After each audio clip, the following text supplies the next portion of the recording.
Hello lovelies, welcome to our channel Statistics by Poonam. Here is your Poonam Didi. So today we are going to start with another topic from non-parametric statistics is this one which is called Mogorov-Smirnov test. इसको आप KS भी बोल सकते हैं, नाम थोड़ा सा complicated है so please chill. So KS test. तो हम KS test क्या बताता है हमें, पहले तो हम ये देखेंगे that KS test checks if your data sample data, basically sample data समझ रहे हो, कोई भी पॉपुलेशन है, मेरे पास पूरा एक स्कूल है, स्कूल में से मैंने एक क्लास ले ली, तो मेरी जो क्लास है वो क्या है, मेरा सैंपल, मतलब इतने पूरे डाटे में से मैंने छोटा सा चीज लिया वो है। जैसे स्लाइस में से पिज्जा ऑफ स्लाइस में पिज्जा में से मैंने एक स्लाइस ली, तो वो जो स्लाइस है वो मेरे लिए क्या है, सैंपल है। So now if your sample data follows a specific continuous distribution like normal distribution, uniform distribution etc. मतलब ये चेक कर रहा है कि जो आपका स्पेसिफिक कंटिन्यूस डिस्ट्रीब्यूशन है, continuous distribution means continuous data है, वो क्या चीज फॉलो कर रहा है, कौन सा डिस्ट्रीब्यूशन फॉलो कर रहा है, वो क्या करेगा, ये चेक करेगा। Now in simple words, is my data okay, is my data shaped like I expected to be, मतलब मुझे ये देखने की, हाँ भाई मेरे पास डाटा है पर वो किस तरीके से शेप किया गया है, जो मैंने सोचा है उसी तरीके से है या नहीं, it is a question mark.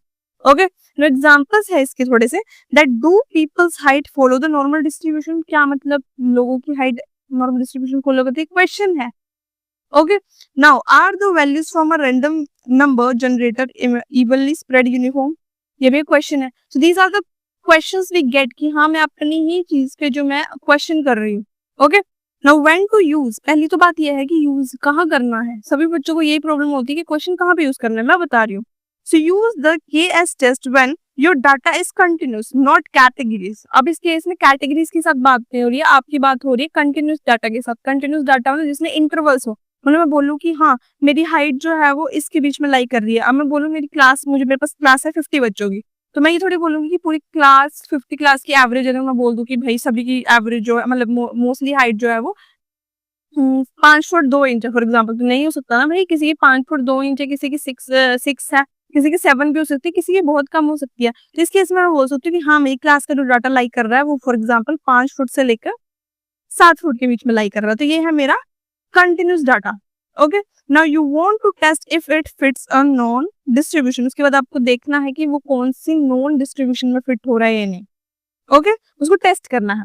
Now example देखेंगे, so example here you can see that if you have these 5 test score, अगर हमारे पास 5 टेस्ट स्कोर है, देखो मैं आपके लिए बहुत से इंटरेस्टिंग जो है ना एग्जांपल्स लेके आ रही हूँ, सो प्लीज घबराना मत, और कुछ समझना है तो पहले पूछ लिया करो यार, क्वेरीज लेके बैठ जाते हो।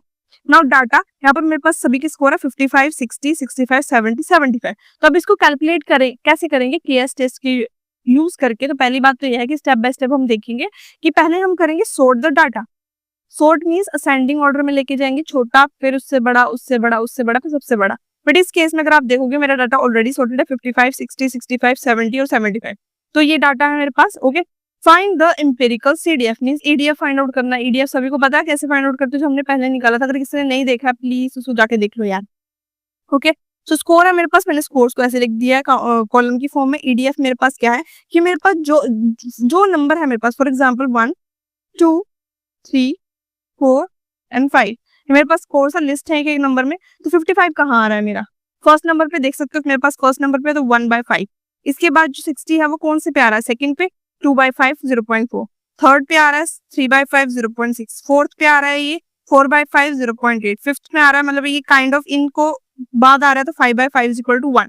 सो इसके बाद हम क्या करेंगे, find the CDF from the normal distribution, हम फाइंड आउट करेंगे।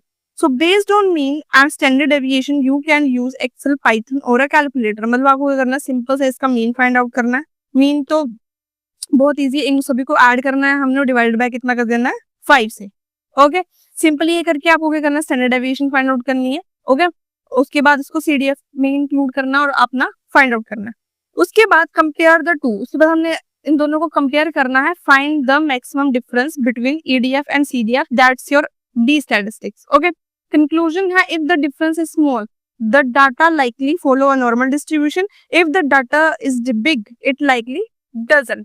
तो यही है छोटा, आपको देखो सीधी सी बात बोलूं, आपको इतने एग्जांपल्स कोई रट के नहीं आने की जरूरत है, अगर इससे रिलेटेड एग्जांपल्स चाहिए मैं आपको ला के दूंगी, और मैं बना रही हूँ, I am in a process to make this all the notes.